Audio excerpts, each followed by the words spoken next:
Graça e paz, meus irmãos. Este salmo, ele reflete exatamente a intimidade que existe entre a ovelha e o seu pastor. Vamos abrir nossas Bíblias em Colossenses, no capítulo 1, no verso 28. Nós estamos continuando neste projeto de ver a sobreexcelência de Cristo, o qual, isto é, o Cristo, esperança da glória que em vós habita, o qual nós anunciamos, advertindo a todo homem e ensinando a todo homem em toda sabedoria, a fim de que apresentemos todo homem perfeito em Cristo. Nosso querido Pai, nós te damos graças por seres um Deus absolutamente incompreensível. E nós não podemos definir a tua pessoa, mas podemos te amar com o amor que tu mesmo nos amaste em Cristo Jesus. E que nesta oportunidade tu fales pelo teu Espírito aos nossos corações. Em nome de Jesus. Amém.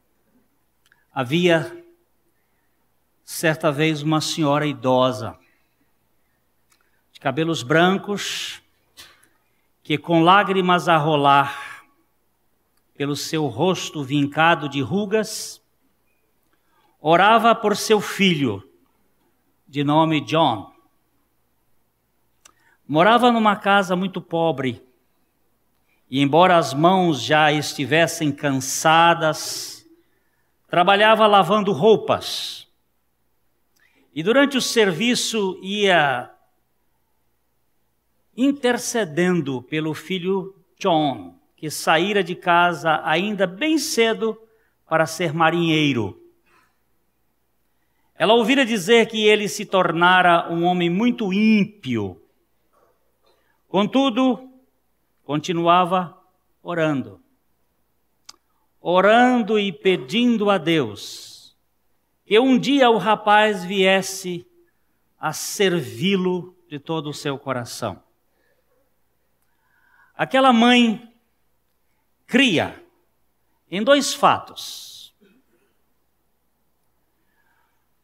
no poder de Deus, de Jesus Cristo ressuscitado, que se manifesta através da sua oração, e na regeneração de Cristo, que era dada para o seu filho. Então, enquanto lavava a roupa, ia orando. E Deus atendeu a sua oração, operando um milagre no coração do filho dela, que era John Newton. As manchas negras do pecado foram lavadas, e o seu coração branqueado com o sangue do Cordeiro. Ainda que os vossos pecados sejam como a escarlata, eles se tornarão brancos como a neve. Deus ouviu a intercessão que aquela mulher fazia junto à bacia de roupas. Escutou todas as orações que lhe fazemos em nome de Jesus. John Newton, o marinheiro bêbado, tornou-se o marinheiro pregador que ganhou milhares de almas para Cristo. Entre eles estava Thomas Scott, um homem culto, muito egoísta e seguro de si mesmo.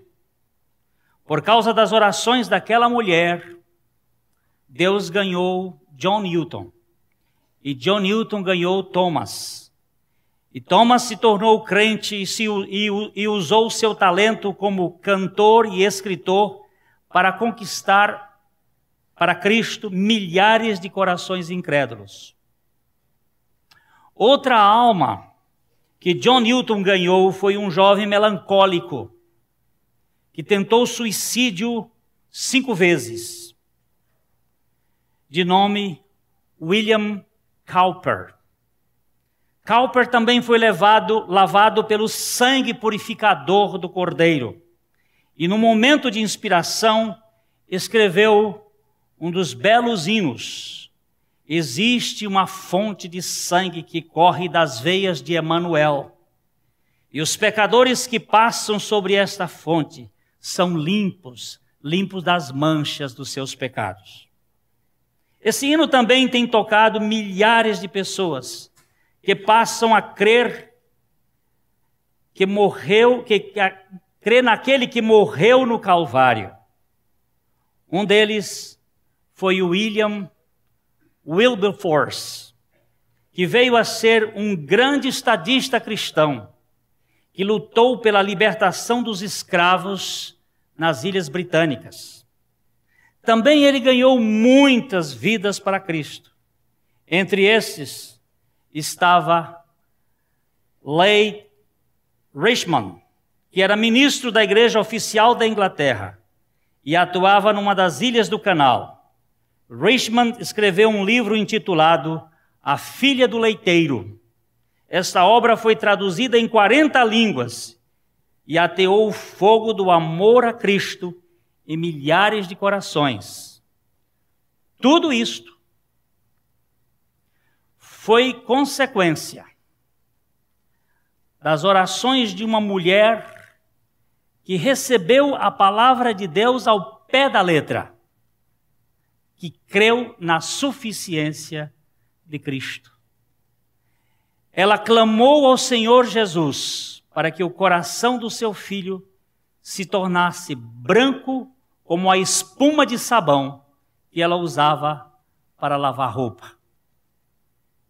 Só uma pequena história de uma mulher que olhava para o único lugar, o lugar daquele que pode transformar os corações. Paulo diz uma coisa impressionante aqui. Ele diz: nós anunciamos, nós advertimos a todo homem, ensinando a todo homem em toda a sabedoria, a fim de que apresentemos todo homem perfeito em Cristo. Perfeito em Cristo. A nossa perfeição não é uma perfeição estética, nem uma perfeição ética, nem uma perfeição noética, é uma perfeição em Cristo. Somos aceitos por Deus em Cristo. A Bíblia nos diz em Tiago capítulo 1, versículo 17, que é do trono da graça de Deus que desce todo o dom perfeito. Toda boa dádiva e todo dom perfeito é lá do alto, descendo do Pai das luzes, em quem não pode existir variação ou sombra de mudança. Toda boa dádiva e todo o dom perfeito desce do Pai. Nós não somos perfeitos por nossa própria capacidade. Quando Jesus disse assim: sede vós perfeitos, como perfeito é o vosso Pai que está nos céus, não é para que nós nos tornemos perfeitos matematicamente tanto quanto Ele, mas nas nossas relações. Aquele texto que ele está falando ali é dentro do contexto do amor. Se você ama apenas o seu amigo, aquela pessoa que é seu irmão, você está fora da realidade. Amai também os vossos inimigos. Aí ele está dizendo a perfeição que vem de Deus. Mas nós não somos capazes. Nós não temos essa competência. Nós só gostamos de quem gosta da gente. E mal. Nós não amamos os nossos inimigos. Mas o amor de Deus está revelado em Cristo. E toda a perfeição que nós vamos experimentar é em Cristo. O apóstolo Paulo fala uma coisa meio paradoxal. Capítulo 3 de Filipenses, Eu vou ler o versículo posterior e depois nós lemos o versículo anterior. Vamos ler primeiro o versículo 15 de Filipenses 3, que Paulo diz que é perfeito. Todos, pois, que somos perfeitos, tenhamos este sentimento e, se porventura pensais de outro modo, também isto Deus vos esclarecerá. Ele está dizendo aqui, todos, pois, que somos perfeitos. Agora veja o verso 12. Não que eu o tenha já recebido, ou tenha já obtido a perfeição, mas prossigo para conquistar aquilo para o que também fui conquistado por Cristo Jesus. Agora ele diz uma outra coisa que parece contraditória. Ele diz aqui, não que eu tenha recebido ou tenha obtido a perfeição. Mas ele disse, vai dizer lá na frente, nós somos perfeitos. Mas onde somos perfeitos? E aonde não alcançamos ainda a nossa perfeição? Perfeito, a palavra perfeito significa completo. Não ainda por fazer. Nossa perfeição está em Cristo. Não está em nós. E aquilo que nós recebemos de Cristo, nós vamos desenvolver até chegar à estatura da varonilidade de Cristo. Veja bem, eu prossigo para conquistar aquilo para o que também fui conquistado por Cristo Jesus. Quando Cristo foi para a cruz, ele fez uma obra extraordinária. O que ele fez? No momento em que ele foi levantado da terra, ele nos incluiu nele. Isto é verdade ou não é verdade? As Escrituras dizem, eu quando for levantado da terra, todos atrairei a mim. Quantos estavam na cruz quando Cristo morreu? Segundo a Bíblia, todos. Se estávamos em Cristo, se alguém está em Cristo, é nova criatura. Aonde nós vamos receber a perfeição? Em Cristo. Você está procurando perfeição em você e você não acha. E por isso desanima. Mas a sua perfeição não está em você, está em Cristo. Porém, a perfeição de Cristo vai se aperfeiçoando dentro de você até chegar à estatura da varonilidade. Você já é perfeito, mas ainda não é perfeito. Você é perfeitamente perfeito em Cristo. Só que esta perfeição está em potência, não em atualização. O que é isso? Isso é um conceito filosófico. Desculpa, mas vamos usar aqui. A semente é uma potência. A árvore é um ato. Na semente, eu tenho a árvore. A árvore que está na semente está potencialmente perfeita, mas não está atualmente perfeita. Mas está toda a árvore naquela semente. É só uma questão de desenvolvimento. Em Cristo eu tenho a perfeição. E a perfeição de Cristo que está em mim, ela vai crescendo. Até que eu chegue à estatura de Cristo. A varonilidade. Já não ando mais cercado por ventos de doutrinas. Não existe possibilidade de eu ser perfeito por mim mesmo. Mas pelo poder da vida dele, esta perfeição vai se tornando atualizada todos os dias. Ao levar o morrer de Jesus no meu corpo mortal, eu também levo a vida de Jesus. Nós temos um evangelho de poder que é olhar para Jesus. Não é olhar para nós. Olhai para mim e sede salvos, vós todos os termos da terra, porque eu sou Deus e não há outro. Se eu começo a olhar para mim, eu me decepciono. Aliás, eu fico deprimido quando eu olho para mim. Eu me decepciono quando eu olho para você. Eu fico decepcionado. Para mim, é uma depressão profunda. Mas quando eu olho para Deus, quando eu olho para Cristo, eu encontro descanso da sua aceitação. Por isso Paulo está dizendo, nós estamos ensinando, nós estamos advertindo, nós estamos anunciando, ensinando, advertindo a todo homem em toda sabedoria, a fim de que apresentemos todo homem perfeito em Cristo. Essa preposiçãozinha é o centro de toda a revelação bíblica. Em Cristo. Em Cristo. Vamos andar um pouquinho mais. Hebreus capítulo 10, versículo 1. A palavra de Deus nos chama atenção para este aperfeiçoamento. Hebreus 10, 1. Ora, visto que a lei tem sombra dos bens vindouros, não a imagem real das coisas, nunca jamais pode tornar perfeitos os ofertantes com os mesmos sacrifícios que, ano após ano, perpetuamente, eles oferecem. Está claro que pela lei você não pode ser perfeito. Ainda que a lei seja perfeita,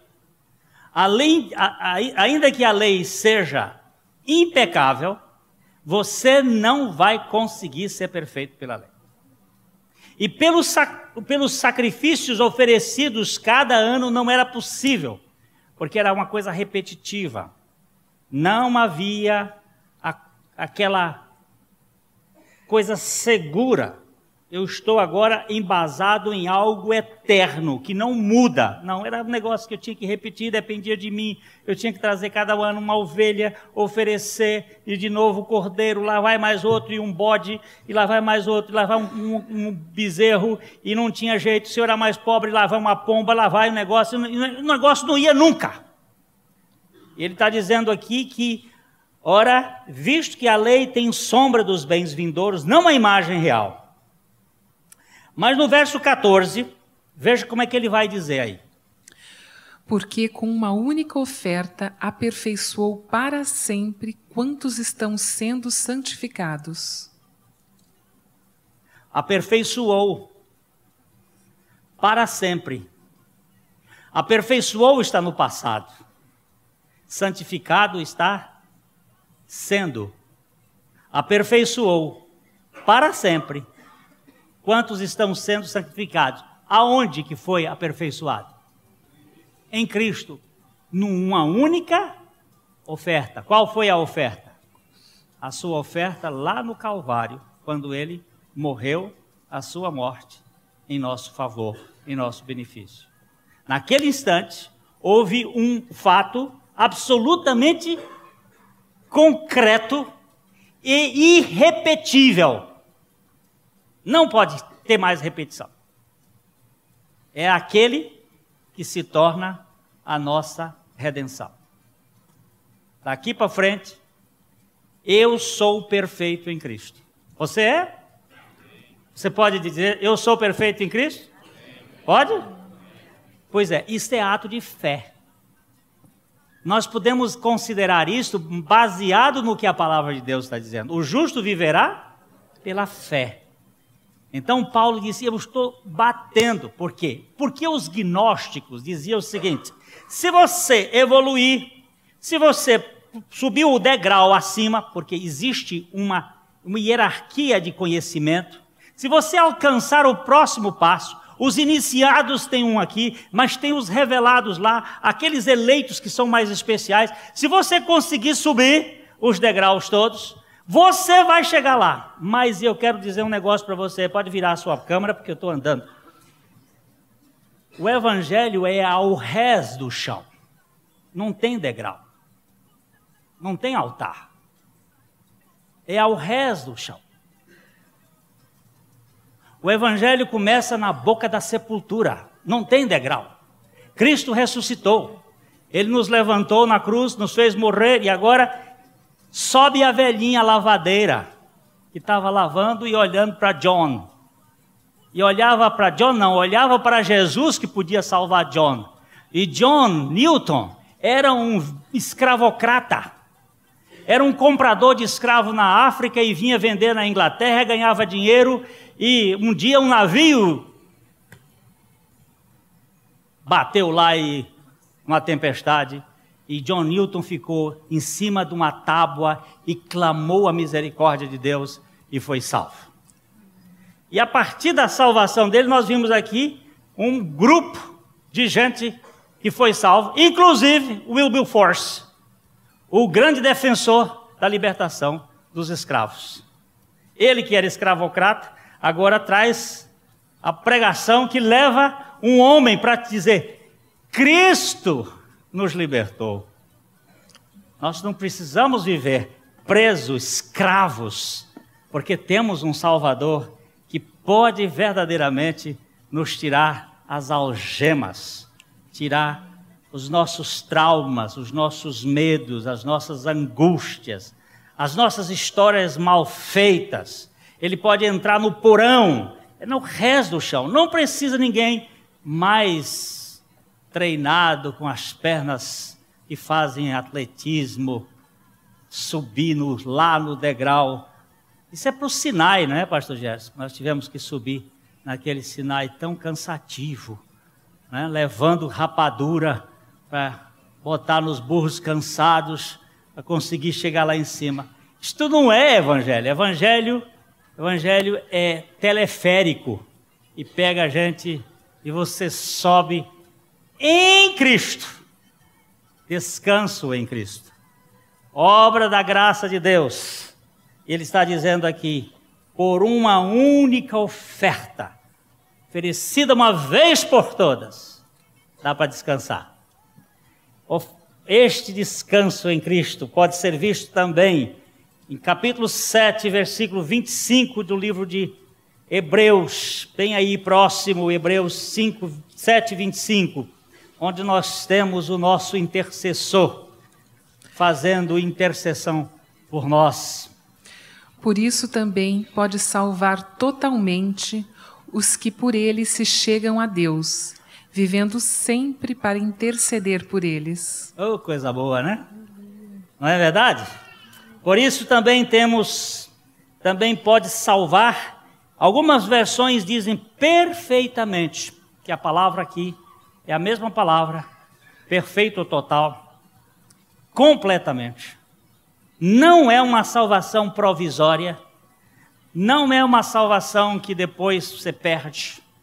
Essa semana passada nós sentamos com os adolescentes porque eles estavam querendo saber se havia perda da salvação.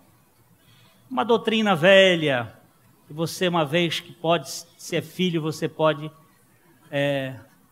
deixar de ser filho. Eu não sei onde vai achar isto. Um filho pode ser rebelde, como o pródigo, e sair de casa, mas o pai continuou esperando e sabia que ele ia voltar, porque o amor dele era maior do que a rebeldia do filho. O filho pode ser legalista como o outro, mas o pai continuava sendo pai. Ninguém pode perder uma coisa que é dada por Deus. Só queria que você lesse um trechozinho rapidinho aqui em João capítulo 10, Evangelho de João capítulo 10, vamos ler os versos 28 até 31.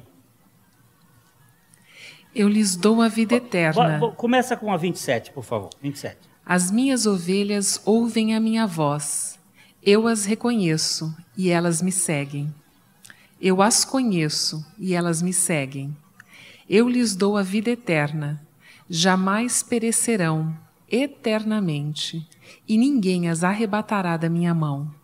Aquilo que meu Pai me deu é maior do que tudo, e da mão do meu Pai ninguém pode arrebatar. Eu e o Pai somos um. Novamente pegaram os judeus em pedras para lhe atirar. Eles não gostaram dessa ideia.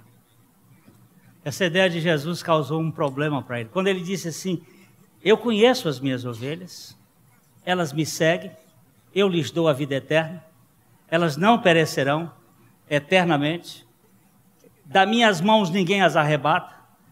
O meu Pai que é maior também segura, e da mão do Pai ninguém arrebata. Eles ficaram tão danados com isso que pegaram em pedra para jogar em Jesus. É a mesma coisa hoje. Quando você fala que a salvação de Deus em Cristo, ela é indestrutível, você logo tem gente que fica bravo. Como é que pode ser isso? Quer dizer que eu posso viver a vida no pecado? Ninguém falou isso. Falei que nós, uma vez nos tornando filhos, somos filhos para sempre. E aquele que começou a boa obra vai completar. Ele não deixa no meio da estrada. E nós precisamos entender que ele pode salvar totalmente os que por ele se chegam a Deus, vivendo sempre para interceder por ele. Quem intercede por nós agora é o Cordeiro, ou o Cristo, ressuscitado, assentado à destra do Pai. Ele olha de lá e diz assim: tem um cara na terra chamado Glênio, que as pessoas chamam Glênio, ele me chama de outro nome, o nome que está na pedrinha branca. Eu não sei ainda qual é o nome, mas está lá na pedrinha branca. E ele diz: esse moço, ele é perfeito em mim, ainda que ele não seja perfeito. No meu sacrifício, ele está perfeitamente aceito. E aí ele está intercedendo por mim, que eu tenho visto isto na minha fraqueza, na minha incapacidade, nos meus defeitos, e a graça de Deus fazendo esse crescimento até que eu chegue à estatura de Cristo. Mais um pouquinho só. Hebreus capítulo 13, versículos 20 e 21.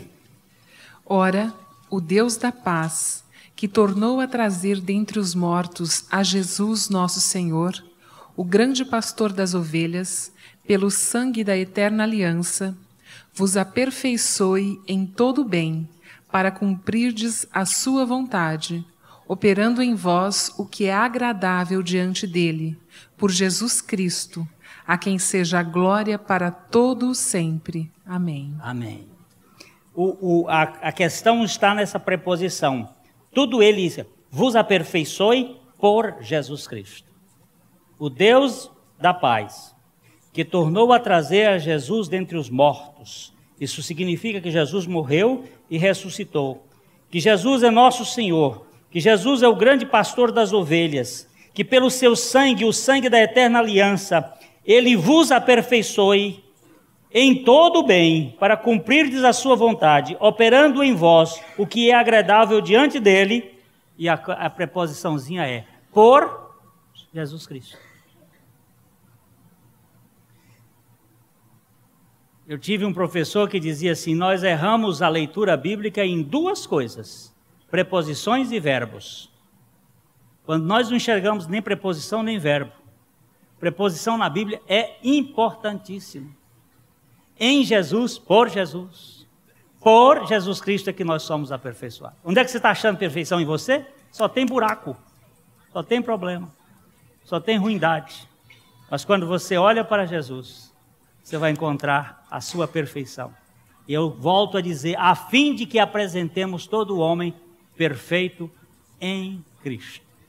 Oh, que descanso a minha alma encontra na suficiência de Cristo. Vocês hoje que foram batizados, estão iniciando um caminhar na igreja como membros da comunidade. Vocês não têm capacidade, nem procure arranjar capacidade em vocês, porque vai ser um prejuízo atrás do outro. Mas olhe para Jesus, e quando você tropeçar, quando você estiver fraco, lembre-se de uma coisa: o poder de Deus se aperfeiçoa na fraqueza. É aí que você olha para ele dizendo: tu és o arrimo da minha sorte, tu és a segurança da minha vida, e eu fico dependendo da tua suficiência. O homem é perfeito em Cristo, e porque ele é perfeito, ele vai sendo aperfeiçoado cada dia pela suficiência da graça de Deus. Evangelho é gostoso. Nós não podemos viver, mas Cristo vive em nós. Não mais eu, mas Cristo vivendo em mim. Deus não desiste de nós. Nunca. Às vezes a gente desiste, mas Ele não desiste. Eu já vi muitas pessoas que estão tão desanimadas que elas dizem: para mim não tem mais jeito. Digo, é verdade. Graças a Deus para você não ter mais jeito, mas para Deus ainda tem. e Ele pode fazer uma grande obra na sua vida e na minha vida, para a glória dele. A mensagem que você acabou de assistir faz parte do Ministério de Comunicação Palavra da Cruz. Temos um grande acervo de estudos bíblicos em áudio e vídeo.